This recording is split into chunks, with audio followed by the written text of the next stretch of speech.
প্রশ্ন করেছে কি মানুষ মারা গেলে তাকে কি তুলসীর গাছ তুলসীর কাষ্ঠ দেয়া যাবে? অন্য প্রশ্ন হলে বলতাম না, কিন্তু এই প্রশ্ন হলে না বলে যাব না। কেউ যদি শোনো ভাই দেখো মারা যায়, অবশ্যই তার শ্মশানে তুলসী কাষ্ঠ দিতে হয়। তুলসী কাষ্ঠ ছাড়া যদি কারো দাহ হয়, মহাপুণ্যবান হলে নরকেতে যায় রে, নরকেতে যায়, নরকেতে যায় রে, নরকেতে যায়। আহা নরকেতে যায় রে,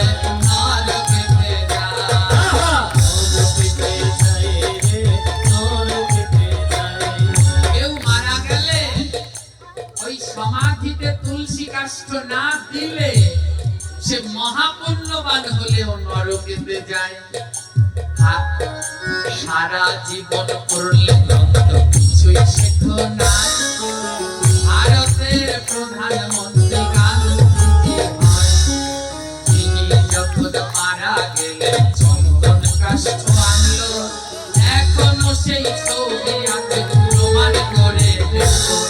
ওই চন্দন কাষ্ঠের উপরে একাধিক তুলসী গাছ ছিল। কেন সেখানে তুলসী প্রয়োজন ছিল রে, প্রয়োজন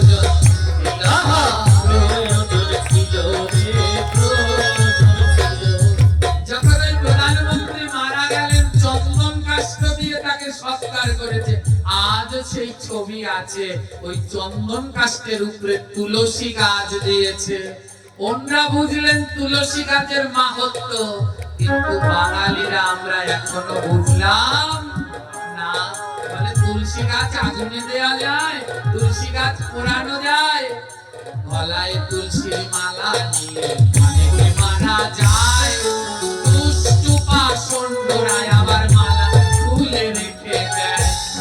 কেউ গলায় তুলসীর মালা বলে দেও রাখলো, অনেক পাষণ্ড আছে মালা খুলে রেখে দেয়। বলে তুলসী গাছ পোড়ানো যায় না। আরে তুলসী গাছের প্রতি কত মায়া, এই মায়াটা জীবের উপরে হলো না কেন? যেই সময় জীব হত্যা করো তোমরা, সেই সময় মায়া কোথায় গেল বলো না। ওই শ্রাদ্ধের সময় তো জীব হত্যা ছাড়ো না, মাছ ছাড়া শ্রাদ্ধ তোমার কিছু হতো না। সে সময় আর জীব হত্যার কথা মনে পড়ে না। পড়ে দেখো তুলসী মহিমামৃত। তুলসী গোবিন্দের কাছে বললেন, হে গোবিন্দ, আমার পত্র মঞ্জরি সব যেন তোমার সেবায় লাগে। পত্র মঞ্জরি সব লাগলো। তুলসী গোবিন্দের কাছে বলল, প্রভু আমি মরে যখন শুকিয়ে যাব, আমার কাঠটাও যেন তোমার সেবায় লাগে। বলে কিভাবে?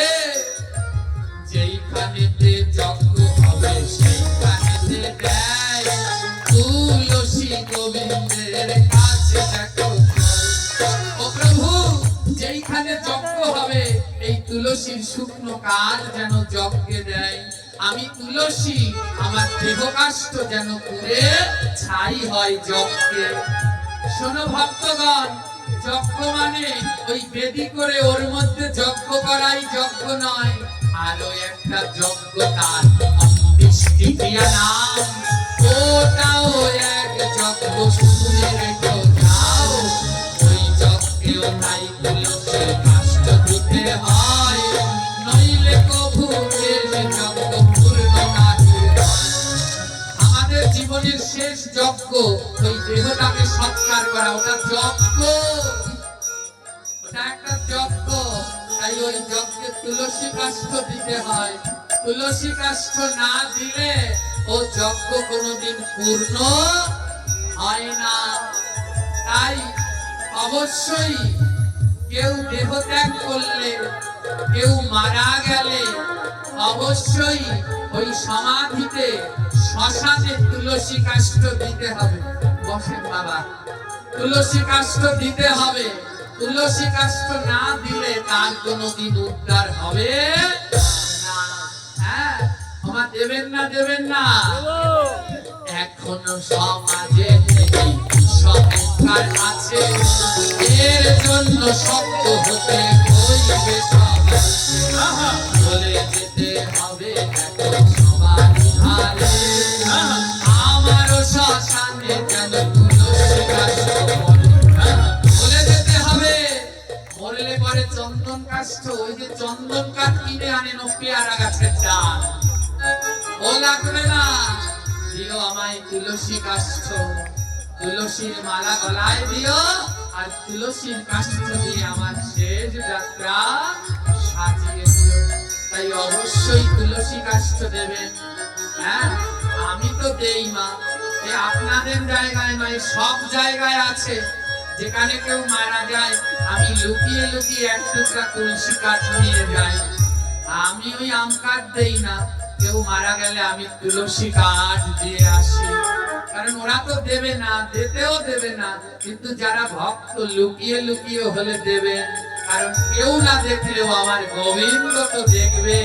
ওই তুলসী কাষ্ঠের গুণে হয়তো ওই আত্মা